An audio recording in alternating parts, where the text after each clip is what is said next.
And I went through what so many other 20 somethings, young 20 somethings go through is like a quarter life crisis where I had an entire identity crisis. Basically, I didn't know who I was, didn't know who I wanted to be. And I just had originally an outlet. It's funny because it's like it was Pinterest and I just like started pinning things. And then I decided, why don't I create a blog? So then I did that in the fall where it really was full blown because I thought about it. It's like, really, you go 15 years for school and you don't really remember before the 15 years, you're a toddler. Mm-hmm. Mm-hmm. So the first fall where you don't go into school again, it's like, what do you do with yourself?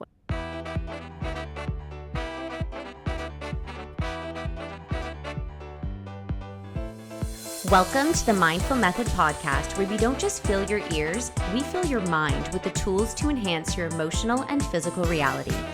I'm your host, Jordana Sade, here to guide you on this journey of the body-brain connection and help you take your power back to create the life you've always wanted. So grab a seat, because class is in session and our method is on the syllabus. Here at the Mindful Clinic, we're not just changing your mind, we're changing your life, one mindful moment at a time. Hey everyone, welcome back to another episode of the Mindful Method podcast. Today I have Bianca Venchiarutti here to chat with me all about.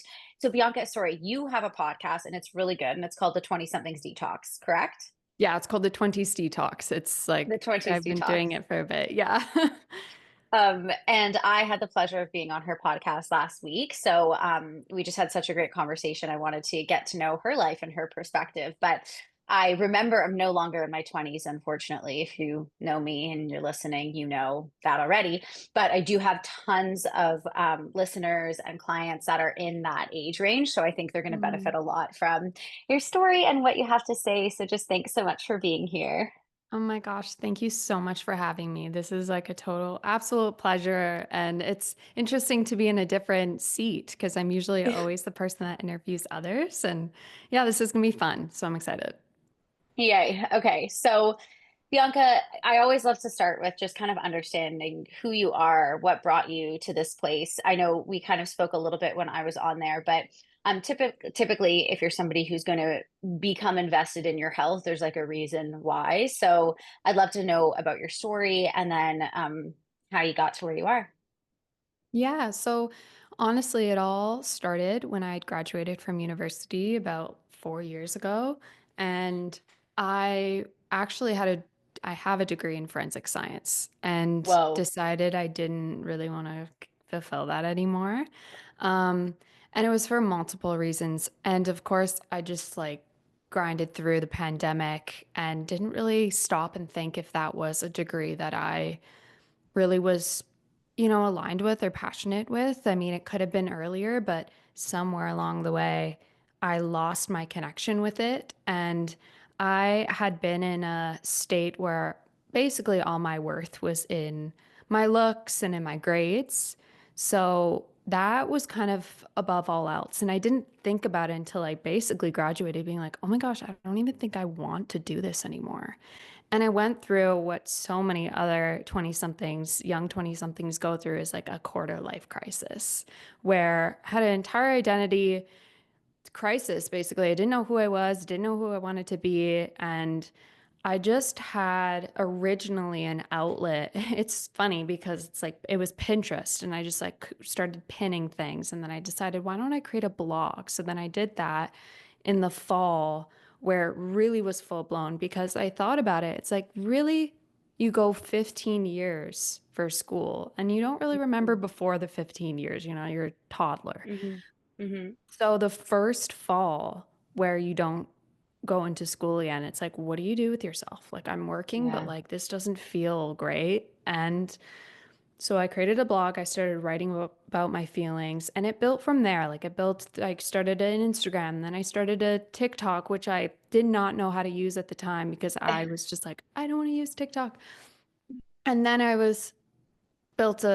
started a podcast, and that's been like the newest thing alongside the newsletter of guiding other 20 somethings through that process. But my message through all of that is unlearning to relearn. That's where like the detox comes in, where I feel like we have a lot of this like word around the wellness community of like physical detoxes.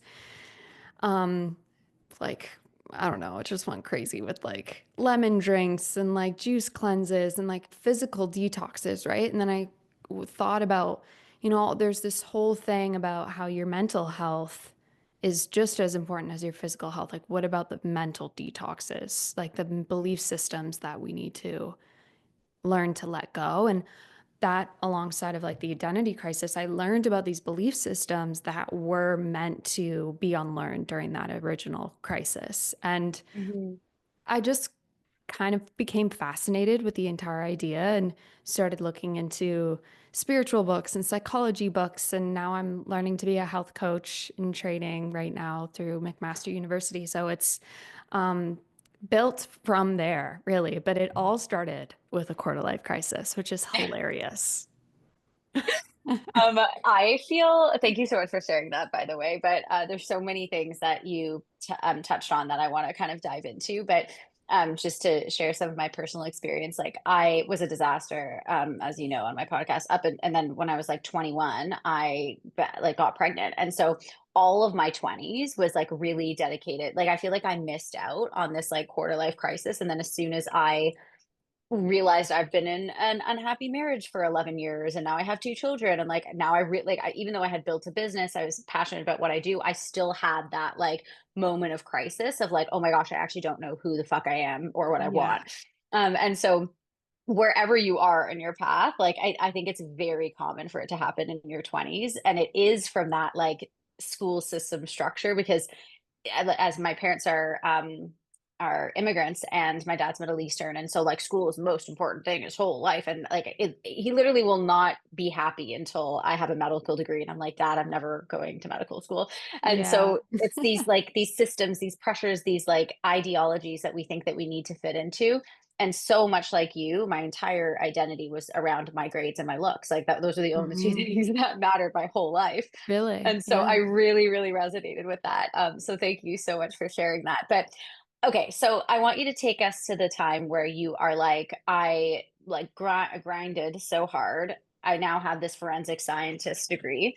Um, it must have taken a lot of bravery at that point to be like, whoa, I don't think I want to do this. Like, can you just tell me a little bit more about that process when you realize, like, hey, this might not be the path for me, and therefore, like, I'm gonna have to shift into something else?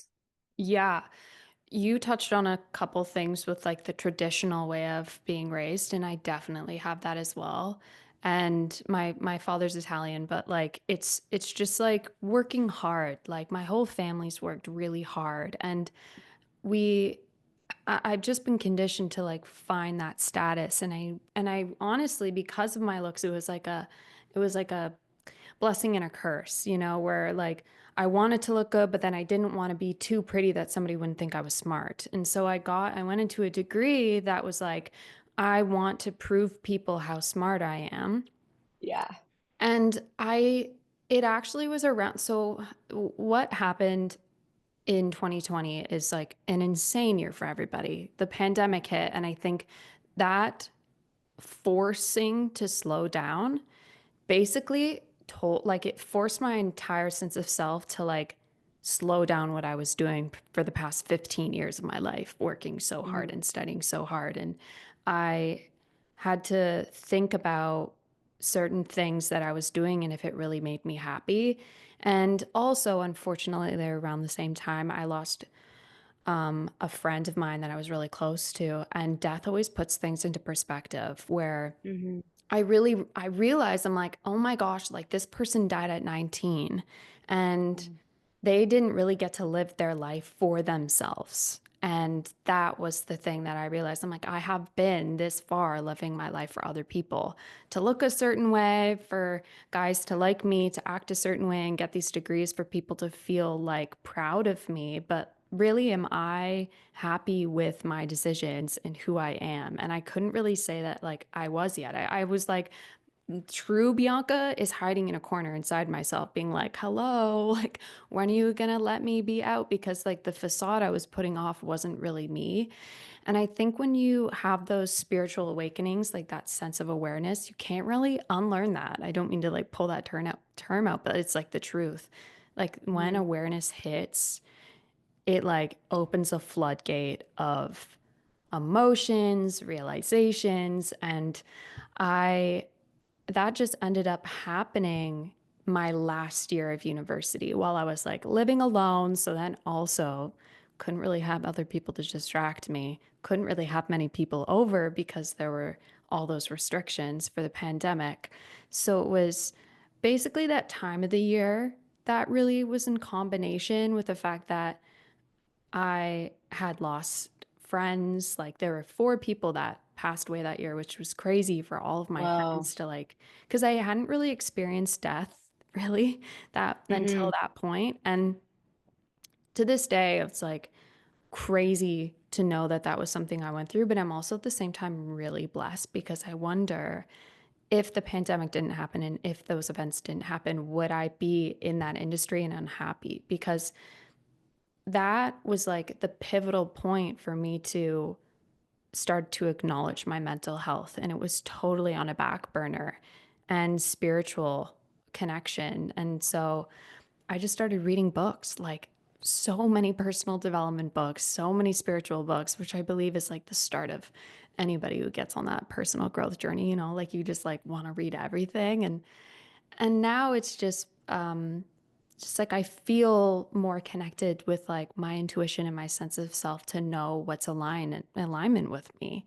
And Mhm. I try and use that as like my true north and like wherever I'm going towards. And yeah, so it was a combination of a lot of things. Yeah. The perfect storm, you might say. And Really? yeah, Yeah. there's like this isn't to be insensitive at all to people who are listening who had a different experience, but I also feel like the pandemic was like one of the biggest blessings for me because it was also a time for me where I was like forced to like slow down and realize like really take stock of what was working and what wasn't working in my life. And that was ultimately the time that I decided to go back to school. And so it was a really, I think it is very profound if you were able to have that moment to slow down rather than like becoming a victim of the circumstances, you know what I mean? Um, 100%. because I think it's so easy in like times of uncertainty for like, everybody's in fear mode. And it's almost like that time could have perpetuated you further down the road of inauthenticity because now we're all scared and like we don't know when we're going to go back to work, or it gave you the opportunity and the time to really like tap in and see like what actually do I want out of life. Because I know there's like a 90% of my clients and probably 90% of the people listening to this, maybe I would even go as far as to say is 90% of the world are still living in these structures of like, gotta go to school, gotta get a good job. And then, they wake up one day and they're like, oh my gosh, like I don't like myself. I don't know who I am. My body's a disaster. And so that opportunity that you had was a huge blessing. But you were able to kind of like take this moment and do the deeper work and like starting even just like with a blog become quite successful, especially for your age. Like you're still in your 20s, right? So Yeah. what would you say for somebody who's listening who's afraid to like break the construct of I have to get this specific job or I'm not successful, and like what kind of guidance can you give to somebody who's listening to be able to like take that chance on themselves and like just take me through that process a little bit. Yeah, I think it's important to realize that just because you might not be in a situation where you might have like an absolute ton amount of generational wealth that you can stop everything in your tracks and just like go for your dream. Like I still work for my parents, like on the side and help them out. And I'm very much, although try and be an advocate to get out of the hustle culture, I'm in the hustle culture and I wouldn't try and I would catch yourself in the excuses you have. Like, do you feel like you're saying you're too young or you too old? Like that is a belief system that's not serving you.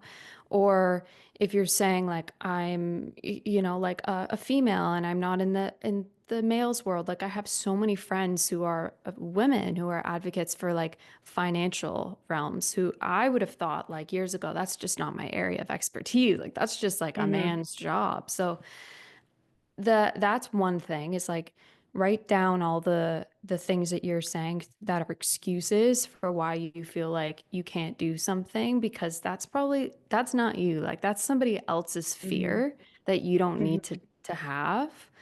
And I also think it's okay to do things totally afraid. Like I still, every single step I take, I'm like, well, I don't feel 100% ready for this. And that's like, okay.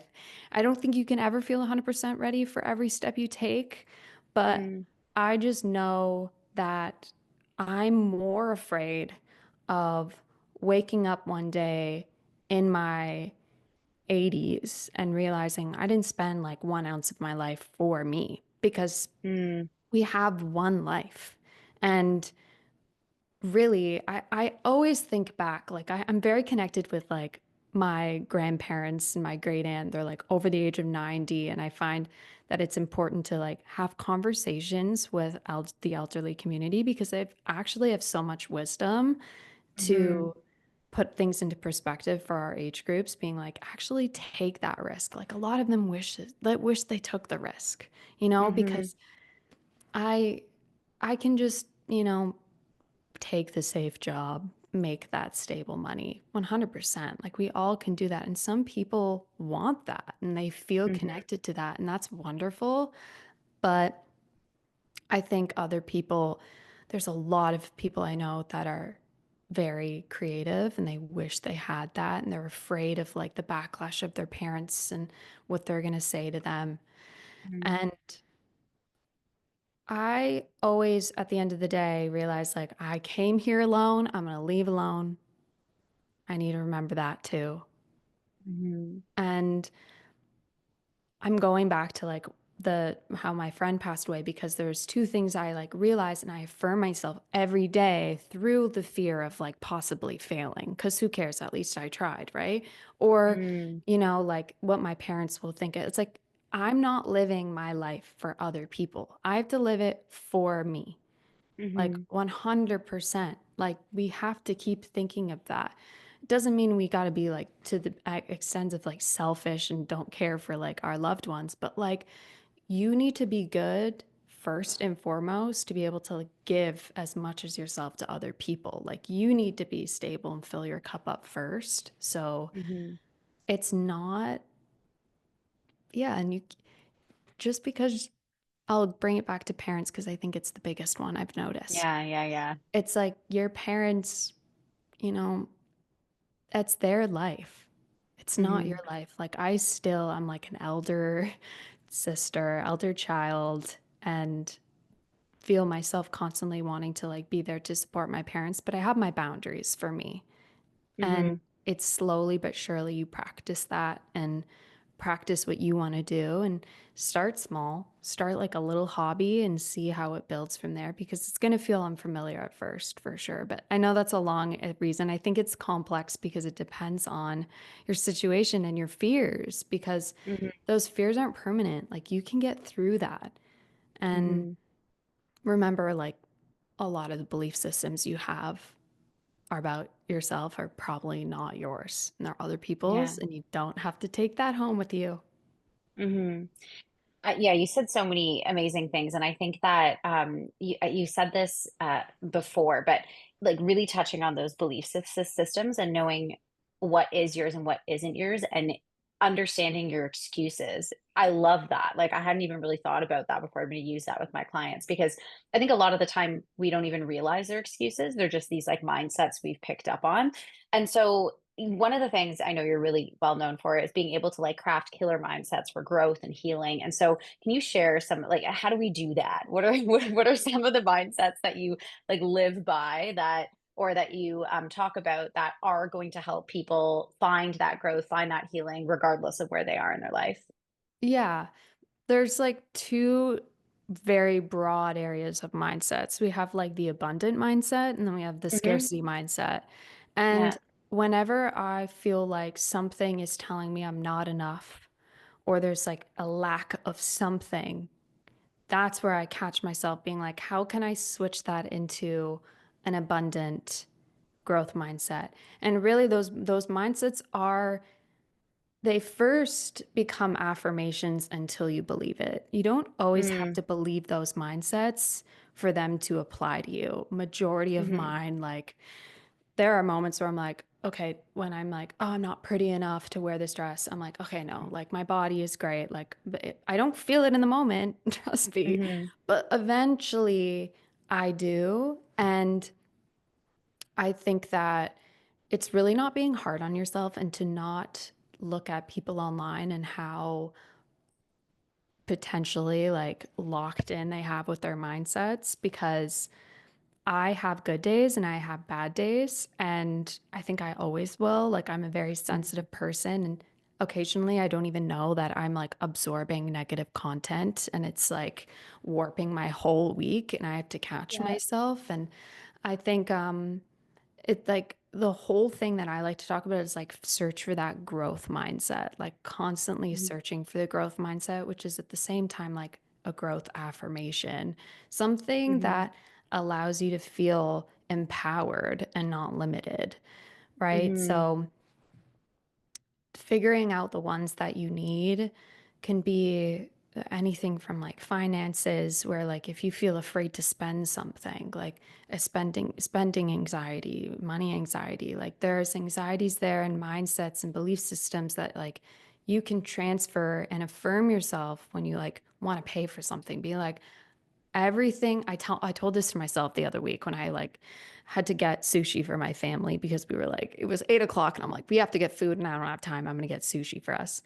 It was like $100 and I had a little yeah. bit of money anxiety, and I'm like, okay, no, like everything I give comes back to me tenfold. And I tell myself Mm, that I'm like, I'm allowed to spend my money. I have money saved. Like, I do have those systems in place, and I mm-hmm, need to affirm myself. And eventually, that affirmation, potentially years down the line, will become an automatic mindset.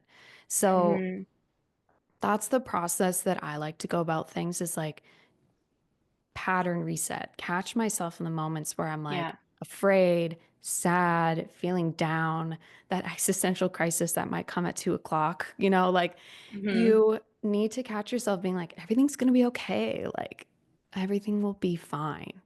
mm-hmm. Yeah, and I think that perfectly aligns with like your message where it's like we have to unlearn in order to relearn, right? Because Hmm. and even from like a psychology and neuroscience perspective, like these patterns and these programs we have in our brains, like they literally were programmed like before we even could like speak, like they were programmed before we could make a choice to decide what type of life we want to live. And so and it's the hardest part I think is there's two hard parts that maybe you can correct me if I'm wrong is recognizing the pattern, like actually being like, "Oh, this is not something that I want to think," like having it come up to the surface. And then the other part is like affirming the positive or like growth mindset affirmation and doing it enough times to actually believe it because Yeah. a lot of these like thought patterns that we have and these mindsets that we have it's not just a mindset, it's a thought that like leads to an emotion which then leads to a behavior which then leads to a thought, right? It's this like Hmm. cyclical cycle. And so when we have the thought and then that leads to like the emotion, we get like really stuck in the emotion, I think. I'll give you an Yeah. example of what happened today. I had like something happen. It was around money. And I was like, I had this thought of like, it was like a scarcity thought. And then I was like, okay. And then I just was stressed the whole time I was driving. And I wasn't even thinking about money. I was like thinking about like other things, but I was like in this like stress mindset. And if I had just caught it in that moment and been like, wait a second, actually, I'm always supported. Actually, I've always had everything that I need actually, like no matter what, I Hmm. always figure it out. And so catching it there and then believing the affirmation or saying it enough times to actually reprogram that nervous system because the brain isn't actually emotional at all. It's just a bunch of patterns. And Yeah. so you actually do have the power to like reprogram it, but I think it takes repetition and it takes that like awareness around, okay, this is a thought, this is a feeling, this is like a behavior wherever you are on that scale that I do not want to repeat. Totally. Like, I talk about how unlearning takes time. Think about all the years it took for you to create that programming. You can't expect Mhm. to get rid of it in a week or even maybe a Mhm. year, you know? Mhm. And on top of that, while you're trying to unlearn those processes, there's a lot of other people that are totally blind to their own negative belief systems, and they'll talk Mhm. about it, and they're sharing it Mhm. online, and people Mhm. empower other people we look up to have those belief systems that are subconsciously reconditioning that negative pattern.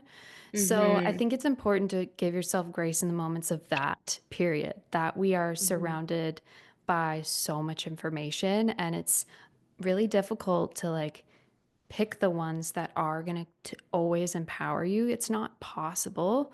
So, one of the two things that I always like swear by is like meditation and journaling, like Mhm. 100%, because those are two practices that will reconnect to your inner voice or your higher wisdom voice, not the voices out there that are like of creators online or your parents or your friends. Like, that is what is a part of you that has like infinite knowledge that we forget we have almost all the answers. My friend Julia Goose, she's so knowledgeable in spiritual practices. She's like, you are the person with the highest wisdom. You have it Mhm. in you. So Mhm. you just need to sometimes connect with that part of yourself. And yeah, it's easier said than done. Like meditation's so tough. I set a timer for 2 minutes this morning to try and journal, and it just wasn't it for today. But at least I show up for myself, like at least I try, and yeah, like recognizing those patterns. Like, I think a part of life is to just be like allowing yourself to realize that you will have moments where you are anxious or you are sad, but like it's impossible because we're human to be able to completely avoid that. But Mhm. you do have the strength and power to like try and catch it along the way. And whenever you do that, that's great. That's wonderful. Like give yourself a pat on Mhm. the back so that it doesn't reach like years down the line. Because like if it was an afternoon, like some people don't even have that awareness to do it. So wherever you Yeah. reach a point realizing like, oh, why didn't I stop myself from ruminating for the past Mhm. week about this one thing? Mhm. Like, you Mhm. caught yourself there. Like, that's amazing, Yeah. you know? Yeah. I think that what you were saying about you have the highest wisdom for yourself is so powerful because I mean, obviously, and it was so different before. I don't even know if it was like the patriarchy or like what happened in our fucking social system, but like I did this one course in psychology. I was studying indigenous cultures. Mm. Hi, babes. I am so excited to talk to you about my signature program, the Mindful Method. This is the exact same method that I have been using with hundreds of successful clients to help you heal your relationship to food, to increase confidence, and to lose weight without dieting or killing yourself at the gym. If you're sick of not feeling like your best self, if you're sick of promising yourself that you'll start again on Monday, if you're sick of going on restrictive diets only to gain back the weight, I can tell you right now that if you gained it back, it did not work. You know what's healthy and what's not. You do. You just continue to choose the unhealthy option anyways. And a meal plan will not solve this issue. There is no amount of restriction or discipline or willpower that is going to stop you from self sabotaging. The body follows the mind. Imagine a life where you don't have to think about what you can or can't eat. Imagine a life where you feel confident in all of your clothes, where every day in every way your body rebalances and you lose all of the weight so you find the truest, healthiest version of yourself. Imagine never having to start again on Monday. This is what happens when you focus on transforming the brain so weight loss is effortless. The body follows the mind, and it's time you actually get to the root cause of your issue. If you are ready to transform and find the truest, healthiest version of you without letting go of your favorite foods, I invite you to fill out the application in my bio. And if you're a good fit, we'll be in touch soon. Back to regular programming.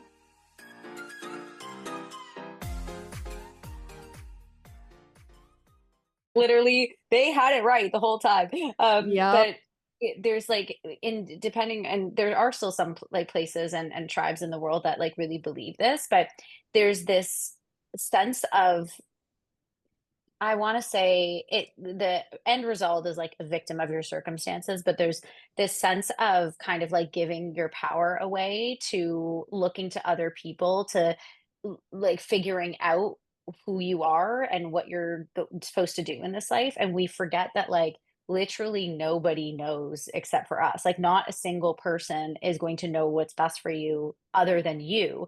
And so when we have spent our whole lives quieting that voice of like, this is what like, I think about my 3-year-old, and she is so fucking loud about what she wants. Like, she does like, there's not a single degree that she cares about what you think or but somewhere along the way in cognitive development, which is really, really common for children and usually is around 5, like 4 or 5 years old, where we can see the brain starts to think about itself through somebody else's eyes.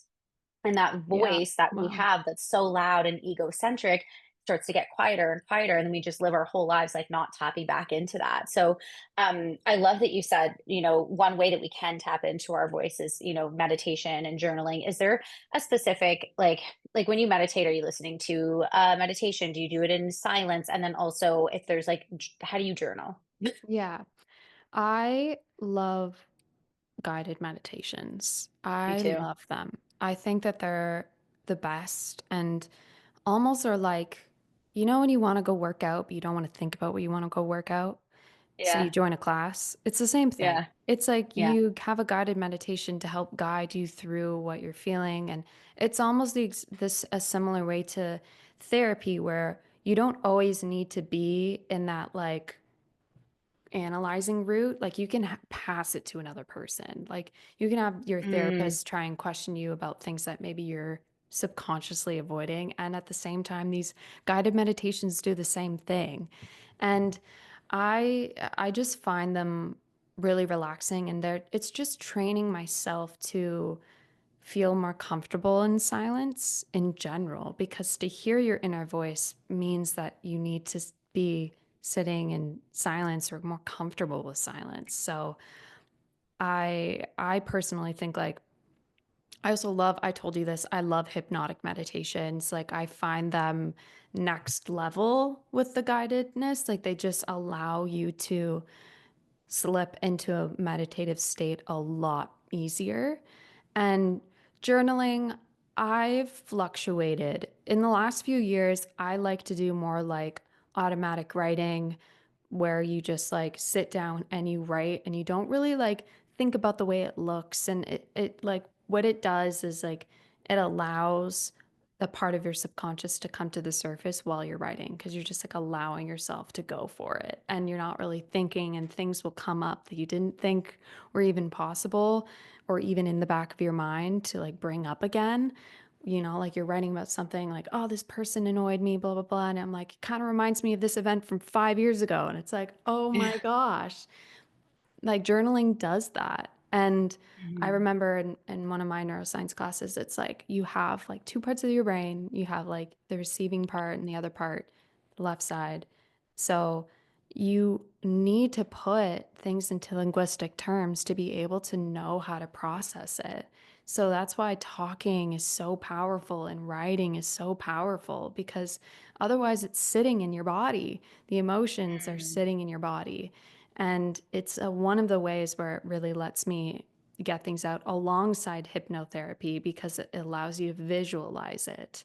And mhm, yeah, I think those are really powerful ways of reconnecting to your inner voice there. And yeah, I also want to touch on the fact that like I really love speaking to children and I love speaking to elderly people because I like to think of it like a bell curve with like your ego strength. And when you're in your midlife or like quarter life to midlife, like that's where your ego is the strongest because you're also at the same time most like you are the generations that are serving society the most, like the mhm, external world. The mhm, children and the elderly are not so much, and I've always found that they're more spiritually connected more than ourselves. So I like mhm, it having conversations or even spending time with them and hearing about what little kids say. Like I remember, well, I don't because I was 5 years old, but my mom told me my sister, when she was 3 years old, my mom's having a bit of a anxiety moment, was freaking out about something, and my sister wasn't just in her little like eating her breakfast, and she was like, "Mommy, is your conscience bothering you?" Wow. Wow. And she was like, "What?" And still I'm like, children know I more know. things than we will ever care to admit. And I Mhm. believe that's another thing to like reconnect with your inner voice because it's the internal world that they are Mhm. way more in tune with than we are because we're spending most of our lives focusing on the external world, like bills, Mhm. food, like all of our jobs and like our status and all that stuff. So, yeah, that as well. Yeah, I was gonna ask you this, but I feel like you answered it. But like, why is all this important? You know, like, Yeah. Oh, that's so funny because I remember this little kid was asking like a spiritual teacher, being like, "What's the point of this if we all die?" yeah. And he was like, "I But don't even actually, know how to tell you that." I think honestly, like I am starting to like totally fall in love with like life in general and the way that it is messy and the processes Mhm. that happen through it. And I think the way that you can fall in love with life and the messy middle of it all and is reconnecting with like a part of you that kind of knows better and like Mm. allows you to be like, wow, this is like a magical moment. And it could be like just laying outside looking at grass. But It it normally is. it's like I find it's so important to like, and it's not even like the mental health and the belief systems like that is something to support ourselves throughout life to not slip into like states of intense depression or anxiety and like let yourself be able to use your physical body to the best of its ability. But to appreciate the essence of life is like you need to reconnect with parts of you that know what it is because Mhm. we don't always like. Oh, I remember one day, like, I had this great meditation session. It doesn't happen all the time, guys. Maybe like once in a blue moon, where I'll reach a point of bliss being like, life is so beautiful. I wish I felt like Mhm. this every single day, but I don't Mhm. because Mhm. I'll have something that stresses me out. It's tax season. Of course, that's stressing all of us out, like, so yeah, yeah, I would say that loving life more and loving each other more. Like it's the and that's the goal for me. Mhm. Exactly. Like, I mean, that was so much better than the answer that I was thinking you were gonna say, but like it all kind of came to the same place because really at the end of the day, it goes back to what you experienced in 2020. It's like, wow, life is actually really fucking short and you don't know when and so am I really living for me or am I living for everybody else? And to experience a life and unfortunately in this like structure that we live in, we need to be brave enough, I think, to be able to like step into that zone of even wanting or having the desire to experience our life for us without letting like other people noise from the environment kind of like sway us in either direction. But I think the end result, even though, I mean, of course, like, it could, if we're gonna look at it from, like, a manifestation or, like, a more, like, materialistic perspective, like, it will bring more wealth, it will bring more alignment, it will bring, like, the right types of friend groups because you're just gonna be so much more you that you attract situations that are aligned with that Yes. frequency. Yes. But from a very, I think, much more powerful and also small perspective, it gives you the opportunity to like have those like bliss moments where you're like, holy shit, like Yeah. Yeah. like life is amazing. And Life it's is these so I've had, good. I Yeah. know, I know exactly what you're talking about because I've had these little moments and it is when you're just lying on the grass looking at this and it's just a moment in time where you're just like, wow, this is really magical. And like this Mhm. is what life's about. Mhm. Yeah, and I'd also say like spend more time creating than consuming. Because when you're Mm, creating, you're stepping into that like magical energy of life mm, every single time. And that could be in any way. Like it's not the traditional like painting, singing. It's like even what we do, podcasting, it's a creative thing and you can even bring it into your client sessions, you know, like the creativity that comes with like those conversations that happen is like stepping into that energy versus spending majority of your time, which I know a lot of people I know, consuming other people's on social media Mhm. because there's like this disconnect that happens. I'm really mindful of like the amount of time I spend on social media because Mhm. it's not always it it very it will never reach the bliss state that you can sitting out in nature ever. Mhm. Mhm. There are very great, like we both are on there and we create things Mhm. and I wouldn't say like stop that because we need more people that do that than the massive amount of content out there that is not of personally great quality. Like it just like makes you feel like shit. Um, Mhm. and yeah, like I don't know who told me that, but I still remember it regularly. Like I asked myself, like, did I create more than I consumed today? Because if I Mhm. consume too much today, I always feel off. Sometimes a feeling we don't even know how to describe other than like, oh, like a little hollowness in you because you actually Mhm. didn't like use your creative energy. You're just feeling possibly behind, which, you know, social media often does that to a lot of people. Feeling like, oh, I should maybe do this and I should do that. And it disconnects you from your intuition. Yeah. Yeah, that was really powerful, and I also, had a moment in when you were saying where I was like, "Oh shit, I feel kinda called out right now," because I've been going like, I'm such a creative, like, you know, my business has been, like, up and running since 2020, basically, right? So, like, Yep. I've evolved quite a bit since then, and it's evolved with me, but I've just gone through a year of, like, and specifically in the past like 6 months where I've had 0 desire to create. It's like I don't even Mm. know what I'm doing anymore. And yesterday I was just like on social media, like, 'cause sometimes I even look to social media for ideas, right? Like I'm like, "Oh, this is Yeah. a Yeah. nice sound that I could use." But I'm like looking at all of these people and they're in their creative mode, and rather than that giving me like a sense of purpose or like a direction, it actually just makes me feel like I'm not doing enough. And so Yeah.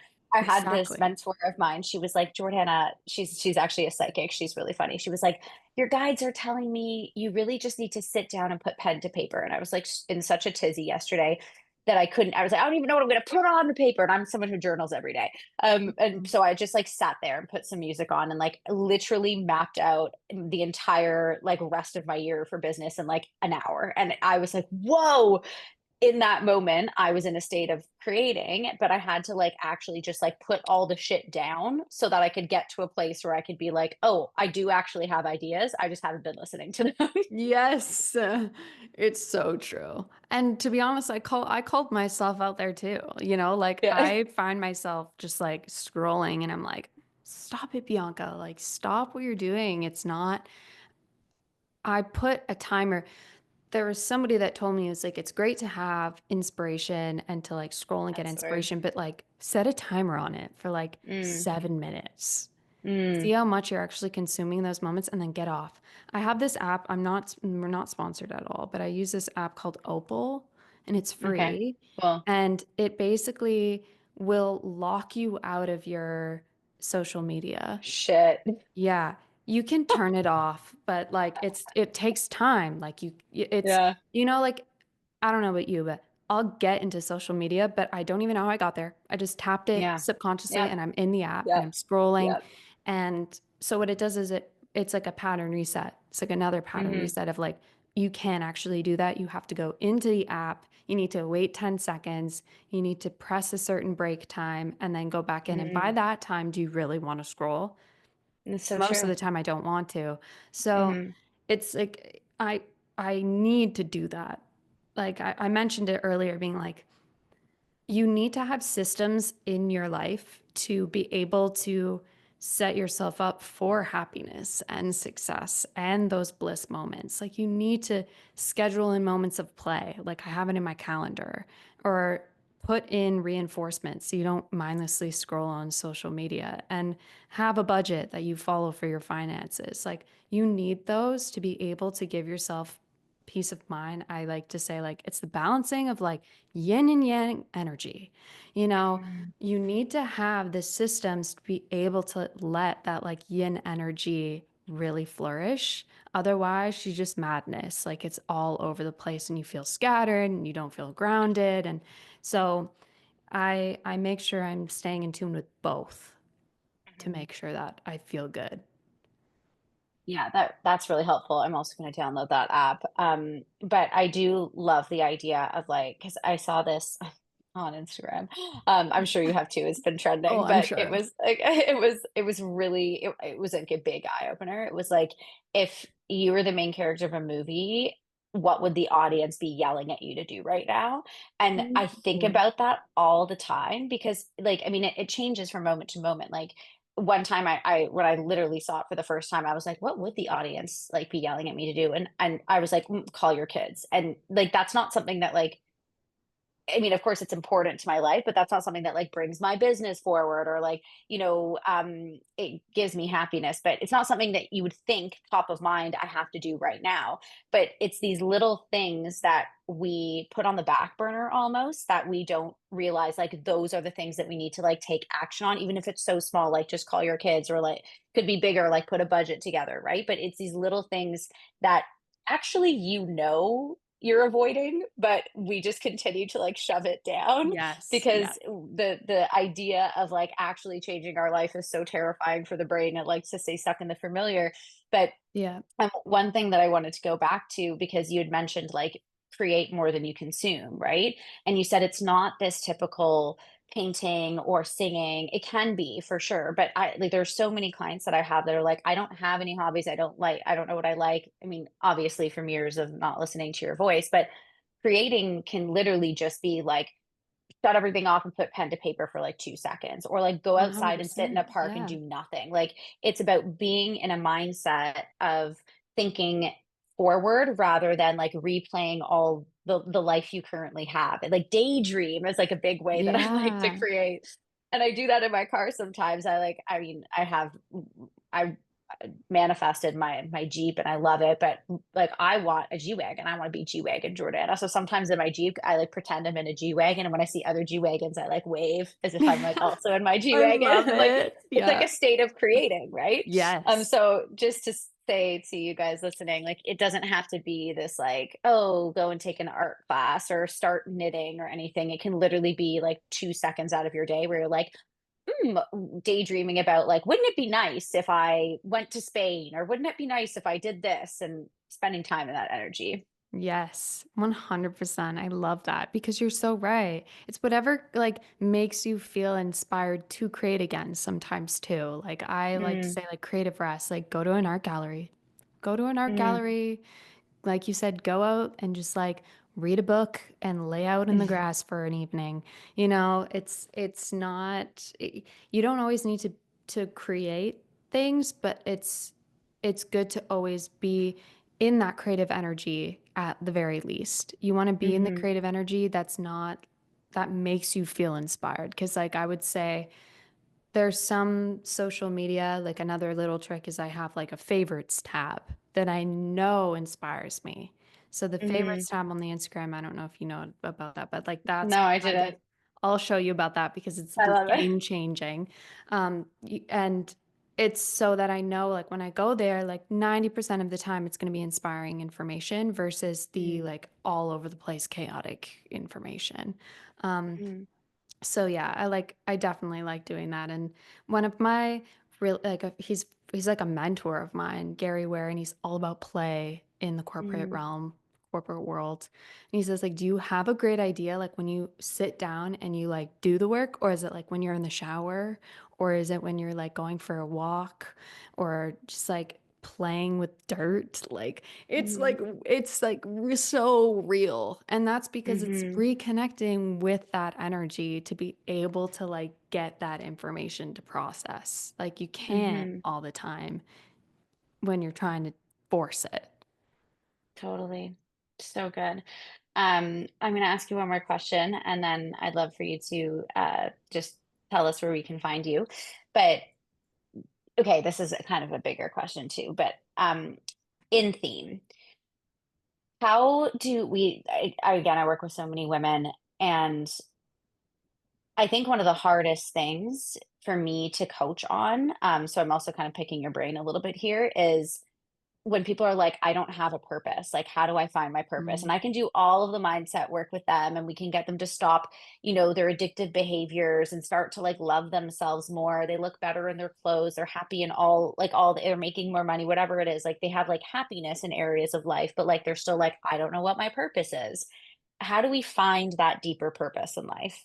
Yeah, that is a big question because I think there's a lot of people out there that will say different things. And I think it really is I always like to disconnect being like who I am versus what I am. And Mm, who I am is where the purpose lies, not really what I am. Like not really what mm, I do or what I look like oof. or what's about me. It's who Mm-hmm. I am that actually cannot really be described. So that is the part that we usually are disconnected from. Mm, And when you sit down and realize how much of a fucking miracle it is that you're on this planet, you mm, understand the science of that. The amount of possibilities that you came on this planet is insane. So mm-hmm. that in itself means that you're absolutely deserving to be here and you have a purpose because you are here. Mm-hmm. And a lot, I think trying to search for what it is isn't really what the purpose is. That could be passion for sure, but the purpose is like the inner world that we're so disconnected from. Just got like full body chills.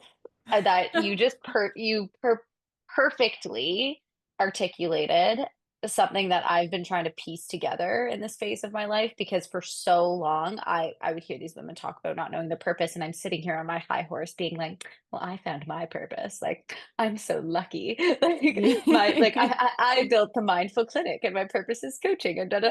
But Yeah. then when that kind of like wears off, like you're right, that's a passion, that's not a purpose. Because when that kind of Mhm. wears off, then you're left to like, okay, what next? And then we get stuck in this like next. Now it's not school anymore, but it's business, and then children, and then when really the purpose is you, like it's You. it's It's you you. That's being it. here. Full stop. Like experiencing life. Because I think one day when we leave this earth, they're like, your main job was to experience life to the Mm, best of its ability. That hmm. was your number one purpose, is to experience life to the best of your ability with whatever circumstances you have. And like, it's not about like doing luxury travel somewhere. It's like, I like to use the word essence because like essence is like the magic behind everything that we tend to overlook. And Mm, that is like, I think our purpose for sure. mm. Yeah. That's delicious. I love that. Okay, Bianca. Well, you are so lovely. I think I said this on your podcast at the very end, but like if you guys are watching the video, you'll totally get it. But you have just like the most like grounding, warm, lovely aura. You're so far ahead for your age. And I'm very, very grateful to spend time in your energy. So thank you for coming on the Mindful Method podcast and sharing that with my lovely audience as well. But I'm sure they would love to get to know more about you and, kind of follow along with your journey. So if you want to just let my audience know where they can find you. Yeah, well, first off, thank you so much for having me. This was like amazing. I love having conversations with you, and likewise, your energy is like so beautiful, so Oh, thank lovely. you. And I respect all the things that you're doing, and it's really inspiring for me. So I'm just wanted to let you know that. Thank you. But yeah, I love these conversations. Like talking with women, it's just like the best. That's like an Ugh, essence right there, yeah. you know? Yeah. Yeah. Where you can find me, I have a podcast called the Twenties Detox. It's on Spotify and Apple, and some is on YouTube so far. And then I also have an Instagram and TikTok, and all of it is under Twenties Detox, the Twenties Detox. So it's easy to find me there. Perfect. And we will link up all of your stuff. But again, I just wanted to say thank you. And if you guys liked this podcast, don't forget to like and subscribe. And we'll see you back on another episode of the Mindful Method podcast. Bye.